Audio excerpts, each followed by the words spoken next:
kok merinding gue. Tuh gue liat itu siapa gitu ya. Itu bayangan hitam gede banget ya, kayak jubah. Gue diam aja nih. Tapi sosok itu gue nggak tahu itu siapa langsung. Tuh gue langsung diam aja. Gue istighfar tuh. Dia megang botol ini. Ini begini. Itu ngobrolan kita mungkin 1 jaman gitu ya, ada gitu ya. Tiba-tiba botol itu pecah, prang, pecah.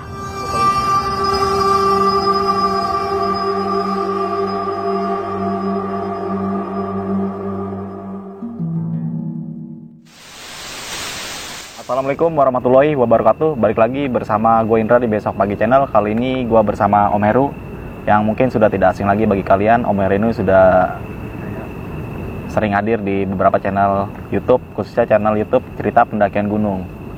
Nah, kali ini kita mau bahas tentang cerita pendakian apa nih, Om? Waktu itu gue Gunung Ungaran di tahun 2007. Tahun 2007 Om Heru ke Gunung Ungaran, Om ya? Iya. Pastinya Om Heru mempunyai berbagai cerita mistis ya, Om ya, di Gunung Ungaran tersebut. Iya, iya.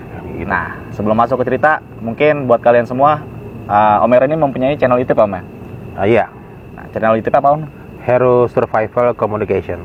Heru Survival Communication, nanti gue bakal cantumin di kolom deskripsi. Bagi kalian yang belum subscribe, mungkin subscribe terlebih dahulu, dan jangan lupa aktifkan loncengnya.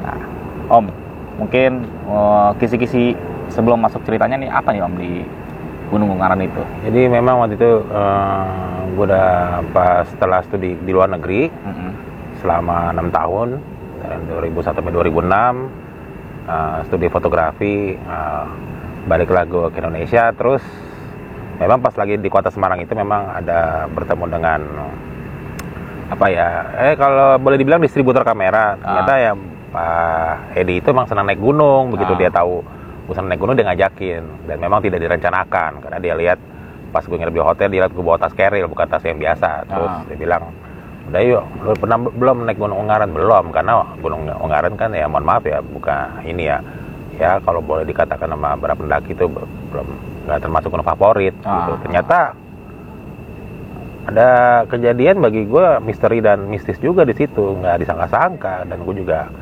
nggak apa ya mungkin buat pelajaran buatku juga, bahwa kita dalam mendaki gunung tuh tidak boleh apa namanya ya, istilah mabok-mabokan lah. Oke. Kisi-kisi yang tadi dijelaskan Om Heru mungkin kurang lebihnya seperti itu, Om ya. Nah, sebelum masuk ke cerita, buat kalian semua, cerita ini bukan untuk menakut-nakuti kalian semua, tapi Om Heru hanya sekedar berbagi pengalaman, Om ya. Iya. Dan yang jelasnya ambil sisi positifnya dalam cerita ini. Mungkin untuk kita tidak berlama-lama waktu, Om ya, mungkin kita langsung aja masuk ke ceritanya.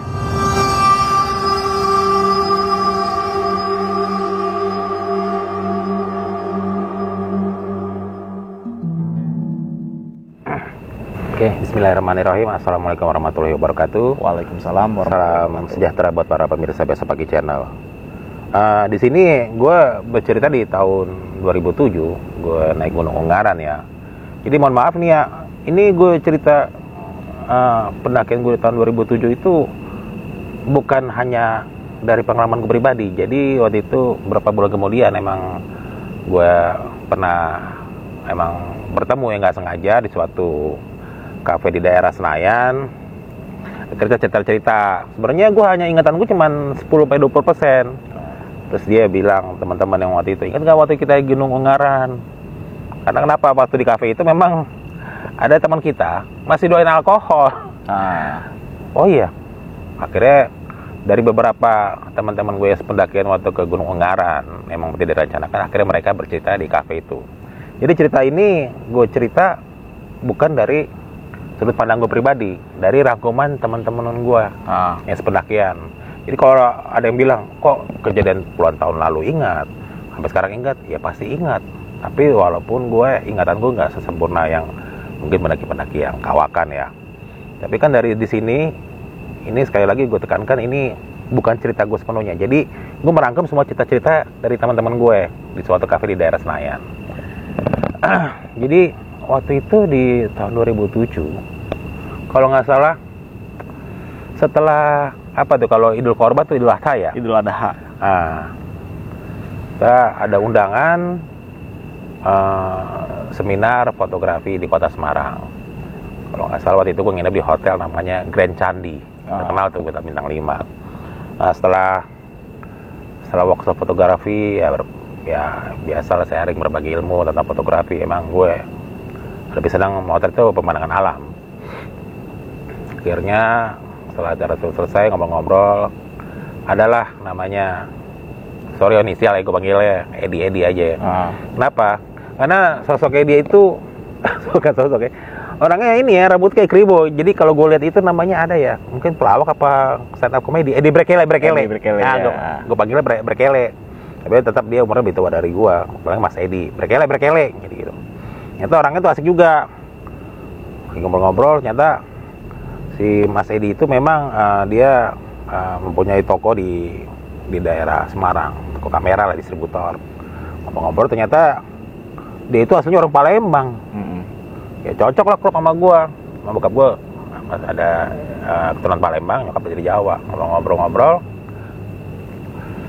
Terus dari dari selesai seminar ngobrol di coffee shop, terus kita diajak jalan-jalan ke kota lumpia itu kan. Sampai akhirnya pas sudah malam kita mampir di suatu daerah mungkin kalau dibilang bar ya, gue lupa nama barnya. Nah, Mas Edi itu ngajak temennya Iman, katanya dia suka naik gunung juga, ngobrol di bar itu. Emang si Iman itu emang kuat juga minumnya kan. Ya gue juga minum juga, tapi kan nggak separah si Mas Iman itu. Mas Iman itu emang umurnya lebih tua dari gua, 5 tahunan. Dia juga senang juga naik gunung. Klop lah. Wah, ini boleh nih, demen naik gunung. Karena kafe itu udah mau tutup. Kan minuman botol segini kan. Botol tinggal setengah. Bilang gini, "Mas, udah pulang, udah capek nih. Botol dikipin aja kalau istilah gitu kan. Nggak usah. Makanya nginep di hotel Grand Candi. Kita ngobrol aja di kamar. Dibawalah botol itu. Ngobrol. Pas dia lihat di kamar gua, lo bawa keril. Emang mau naik gunung? Gua bilang, "Mas, emang saya nggak punya tas itu tuh yang model itu tuh kalau kita naik pesawat tuh, tas bagasi. Mas, saya punya keril doang." Dia ketawa kan. "Lo bawa perlengkapan gunung?" "Kagak, cuma tas doang. Ini isinya kamera dan baju-baju doang." "Oh, naik gunung yuk." "Gunung mana, Mas?" "Ini di Semarang." "Emang ada gunung?" "Enak aja.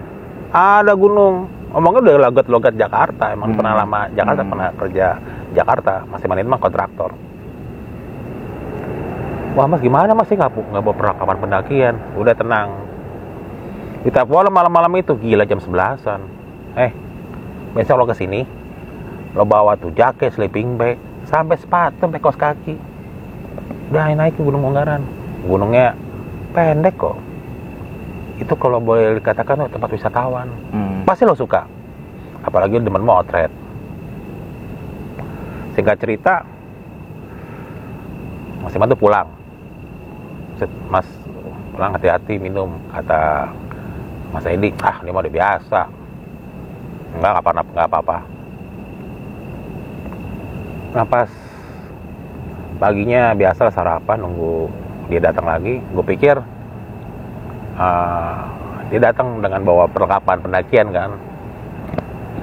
Nyata kagak, nemenin ngobrol-ngobrol. Pas gue makan pagi, gue bilang, "Kok pas dibangun pagi datang ke hotel ngajakin sarapan, kok udah seger bugar?" Wah, gila nih orang, fisiknya oke banget nih.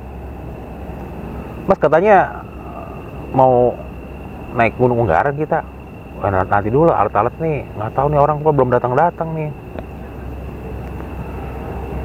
Akhirnya dari situ pindahlah kita makan siang di luaran. Nah, pas di luaran janjian sama yang teman Mas Iman, dibawain tuh, "Coba nih, Her, bawain perlengkapan, sepatu segala macem. Cocok gak? Cocok. Kalau nggak salah itu ya, namanya Mas Bowo kalau nggak salah. Mas Bowo, satu lagi temannya Ragil, Bowo dan Ragil. "Ada nih, nanti kita naik gunung berapa orang, Mas?" berempat aja. Oke. Kapan mas? Nanti saya ngomongin dulu ya. Atau entah apa yang dibicarakan oleh mereka. Terus setelah singkat cerita, nanti deh. Yaudah, istirahat aja dulu. Besok kita ke Gunung Ungaran. Berapa lama jauhnya dari tempat base camp itu? Ya paling dari hotel ini paling jelas jaman lebih. Kan gua nggak tahu. Dia gimana mau istirahat? Malamnya ngobrol sampai jam 11 sampai jam 12-an. Sampai gue bilang, "Mas, katanya pagi kita mau berangkat. Kok masih ngobrol-ngobrol?" Itu masih Mas Iman itu masih bawa minuman. Buset, dalam hati gue nih orang kuat banget minumnya. Kalau boleh gue katakan tuh, gue bilang tuh dewa tuak tuh. Tapi biasa aja, nggak muntah, nggak nembak gitu kan. Udah gue tuh, ya udah deh, gue pulang dulu ya. Dan malam itu gue tidur, istirahat. Ya udah nanti setelah sarapan kita berangkat. Gue lupa tuh hari apa itu. Yang jelas gue pas workshop fotografi itu workshop fotografi itu hari Sabtu. Terus karena terlambat dia bawa perlengkapan temennya di hari Minggunya, akhirnya nggak jadi. Akhirnya kita berangkat jadi hari Senin, kalau nggak salah, di tahun 2007 itu. Nah setelah itu datanglah mereka, Mas Bowo dan Mas Ragil. Wah, alat udah komplit. Udahlah, kita packing. Mas belum belanja nih. Udah nanti kita belanja logistik di dekat base camp. Gua waktu itu belum tahu base camp apa gitu kan. Berapa nih saya mesti saweran? Udah nggak usah. Kamu kan tamu saya. Oh ya udah oke.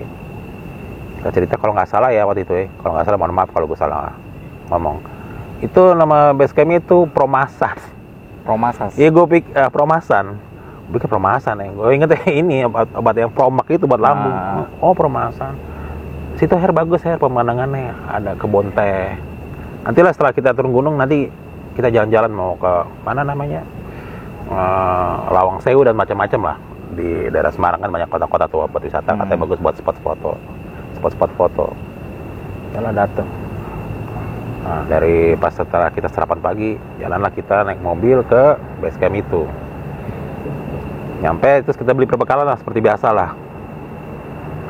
Pokoknya semua logistik dari mulai kompor apa segala macam itu mereka udah sediain semuanya. Istilahnya gue diservis lah sebagai tamu. Nah, pas gue mau beberes itu gue ada rasa nggak enak. Kenapa? Gue malas banget tuh ya bawa kamera. Kan gue biasa demen banget tuh bawa kamera gue ya. Tapi begitu lihat gue packingan tas gue itu, aduh malas banget bawa kamera, berat bawa ini segala macem.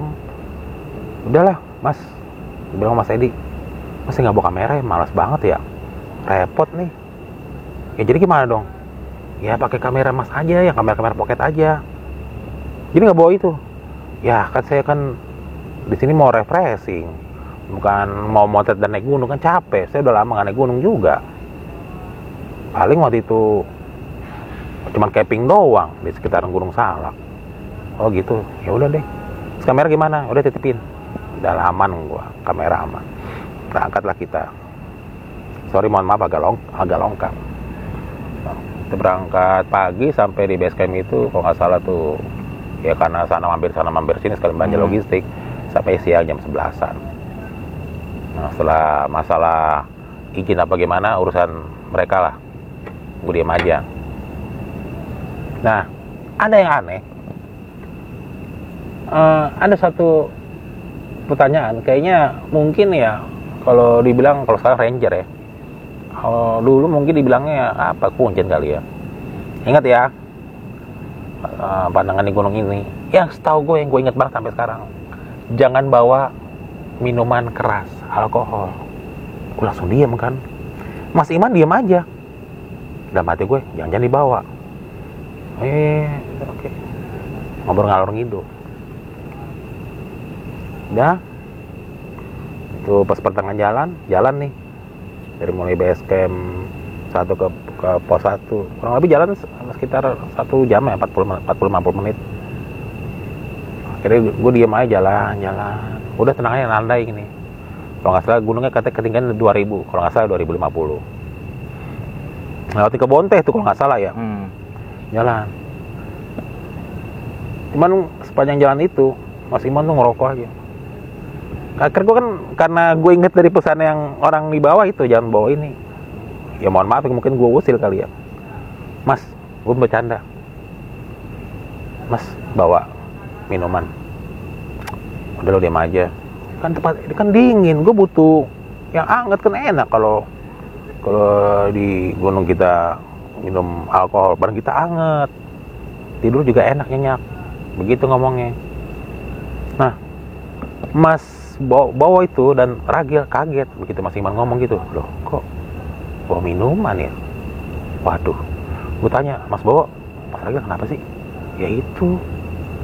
Cuman kan Mas bawa sama Mas Ragil kan tidak berani menegur Mas Iman. Karena istilahnya dia itu senior lah istilahnya. Mungkin nggak tahu komunitas pencinta alam ya, tapi yang jelas bukan mapala mereka ternyata. Jalan. Akhirnya kita istirahat di pos 1. Jalan lagi. Itu siang. Entah jam berapa gue udah lupa. Sampai di pos 2 kita mungkin udah menjelang jam berapa ya? Jam 2 kan. Kita istirahat, makan siangnya ya biasa lah, menu kayak biasa pendaki, kayak Indomie segala macem. Nah, terus bawa apa waktu itu ya, ada bawa kornet juga ya, pokoknya lumayan enak lah. Terus kita juga tempat bawa air. Gue juga baru lihat pertama kali, wah mantap juga ya.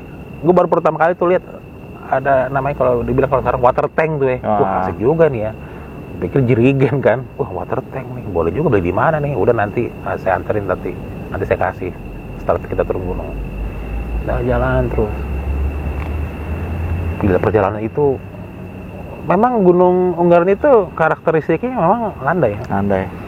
Tapi lama pas kita mati berapa pos, lama-lama ada juga tanjakan terjalnya. Kira-kira kalau menurut gue tuh sudut elevasi bisa 40-50 derajat ya. Kira-kira, mohon maaf lupa.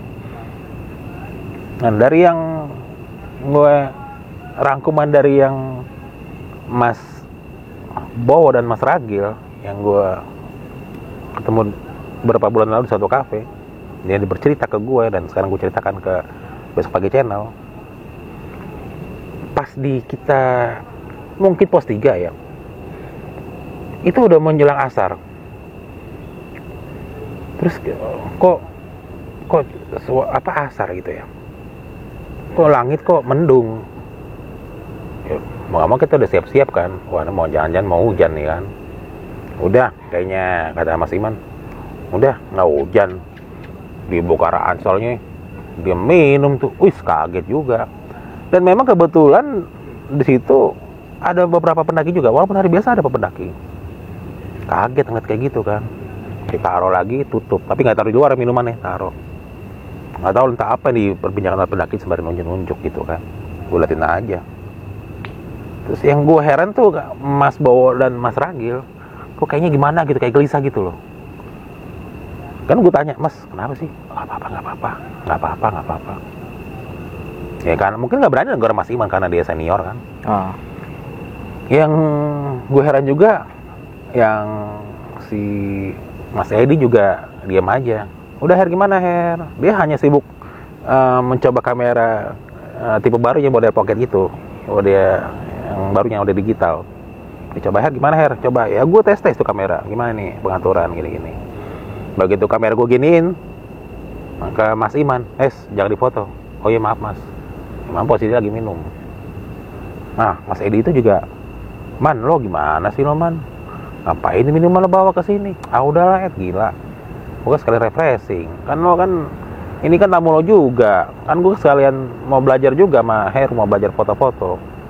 Emang sepanjang perjalanan Mas Iman juga nanya-nanya, ini gimana tentang fotografi.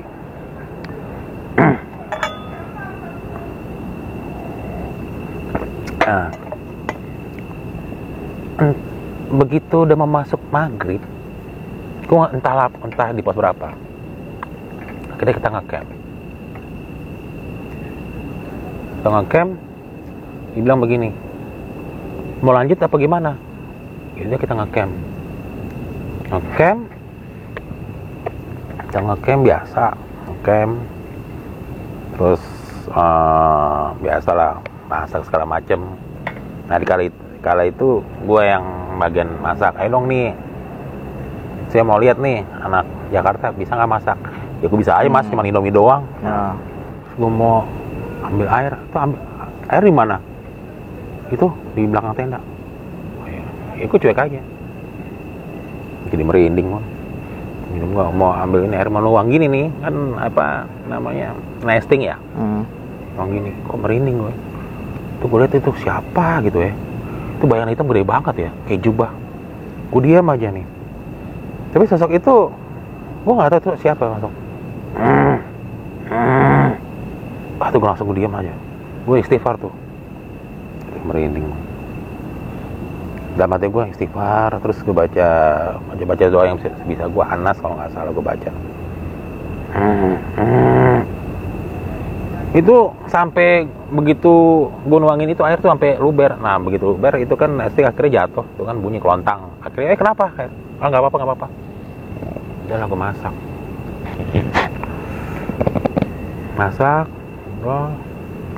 Nah si Mas Iman itu ke dalam tenda. Masak, Man, panggil Mas Edi, makan. Dia ngeluarin minuman, minum. Karena makbulnya si Mas Bowo dan Ragil.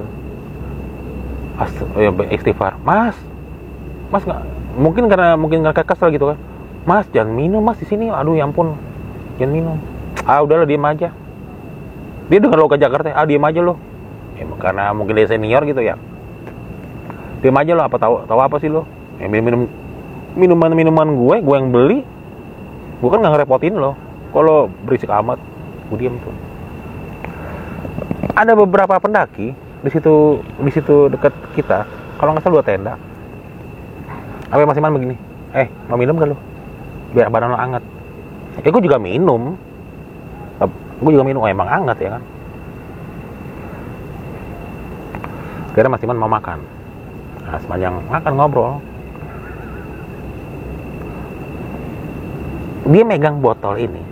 Dia begini. Itu ngobrolan kita mungkin 1 jaman gitu ya, ada gitu ya. Tiba-tiba botol itu pecah botol itu. Nyiprat ke kita semuanya. Tahu sendiri kan? Kita kan lagi masak air juga tuh ya. Otomatis kan alkohol itu kan kena cipratan itu api kan jadi gede. Untung api gede banget, untung nggak kena tenda. Kaget semuanya yang pendaki-pendaki lain. Oh ya mas kenapa? Pecah botol itu, pecah. Kaget, baru Mas Iman diam, ngedrop. Akhirnya Mas Iman dibilangin dengan Mas Bowo dan Ragil sama Mas Edi. Entah apa mereka itu, pakai bahasa Jawa ya, gue kurang paham. Setelah gue taunya, Man lo jangan bawa ini kan itu pantangan. Itu yang gue tahu. Gue diem. Udah lah singkat cerita, Iman, udahlah, lo nggak usah ngurusin gue. Tidur lah dia tidur duluan. Nah gue ngobrol sama pendaki dari mana kalau nggak salah, dia pendaki itu ada dari Bandung kalau nggak salah, sama dari Solo. Dari mana mas? Ngobrol. Gue ke tenda sebelah ngobrol. Ternyata dia melihat itu juga, kaget karena dengar suara pecah botol itu minuman. Gue lagi enak ngobrol, tiba-tiba tuh seolah-olah tuh tanah itu gimana ya? Lo pernah lihat nggak kalau orang permadani atau kita ini apa kayak kebet itu ya? Goyang gitu kayak bergelombang. Kaget semua, kaget. Ih kenapa ini? Kayak udah gitu loh. Kenapa nih? Jangan-jangan gempa. Itu semua pada pucat semuanya. Terus Mas Bowo, Mas Ragil dia lihat ke dalam, ternyata Mas Iman tidur. Asli tidur pulas, ngorok. Udah kepakaian komplit lah, udah aman. Gue bilang gini, Mas Bowo, Mas Ragil ngapain? Nyata dia ngambil ke dalam tenda, sengaja ambil tasnya Mas Iman. Ternyata di dalam tas itu ada 2 botol minuman. Itu pecah juga. Jadi satu tenda itu bau minuman alkohol. Aduh, kenapa nih mas? Udah biarin. Entah berapa lama, mungkin akhirnya kita udah capek, kita tidur kan. Mas Iman kesurupan. Kali ini gue nggak tahu tuh kesurupan seperti apa. Suaranya apa ya? Gue bingung. Mas itu kesurupan apa ya? Ketindihan. Kayak mungkin rep-repan ya. Bahasanya bahasa Jawa, tapi mas artinya apa? Saya nggak ngerti mas. Itu bahasa Jawa kuno, mas, saya nggak ngerti. Sampai ketawanya kayak ketawa model apa ya? Mungkin kayak raksasa gitu. Oh gitu loh. Nah, di saat Mas Iman kayak kesurupan begitu, sampai dia mau keluar tenda, tapi matanya tuh udah udah kayak terbalik gitu ya. Terus ada pendaki ya, mungkin yang orang Solo ini, ada yang bisa lah, entah ditenangin, dibaca-baca, ambil air, akhirnya Mas Iman bingung, sadar gitu ya, kenapa nih? Masih istighfar.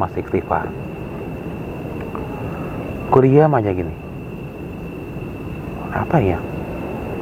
Mas Iman, kan dibilangin di bawah nggak boleh kita bawa minuman ini.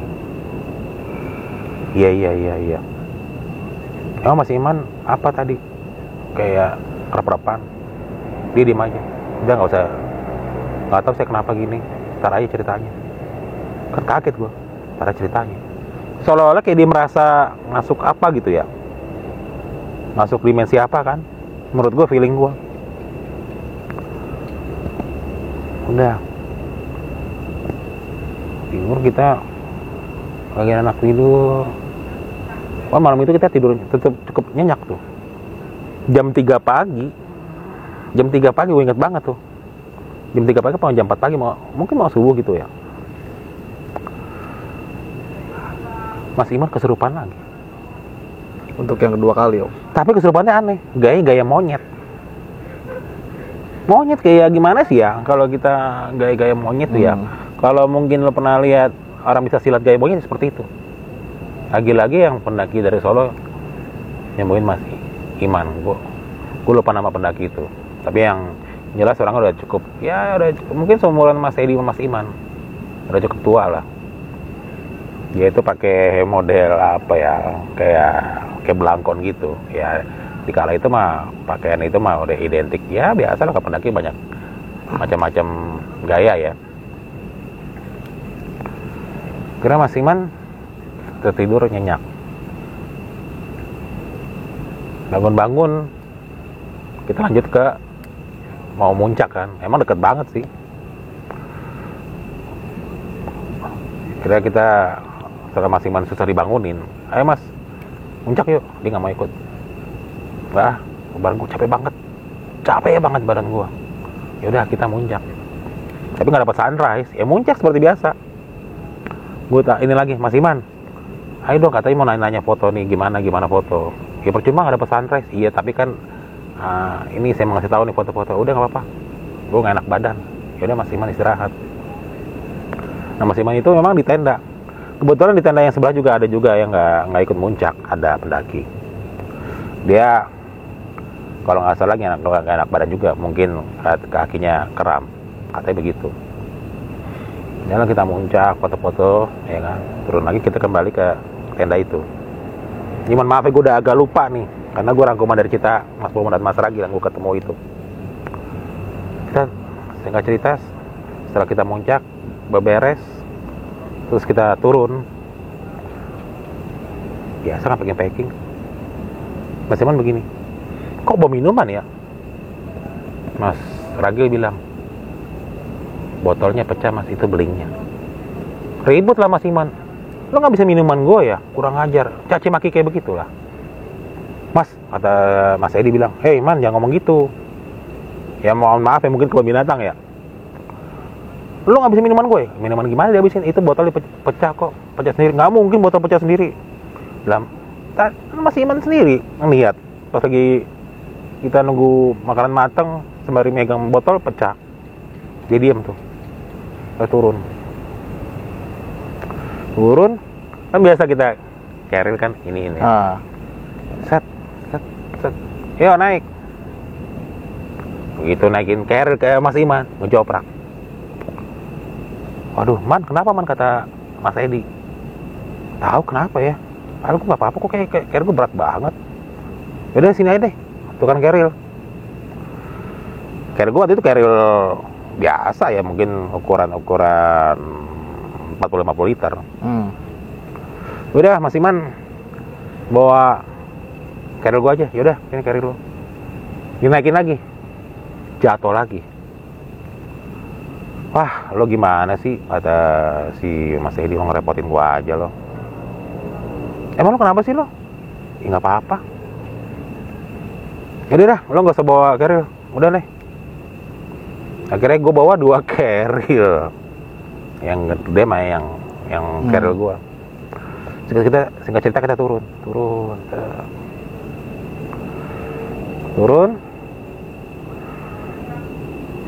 Sebelum sampai di base camp, mungkin pos 1 atau berapa, itu udah kayak kali ya, apa mungkin kalau gue bilang mata air ya. Terus banyak pendaki situ pada ngambil air juga. Tapi yang gue bingung ialah kita tuh turunnya siang.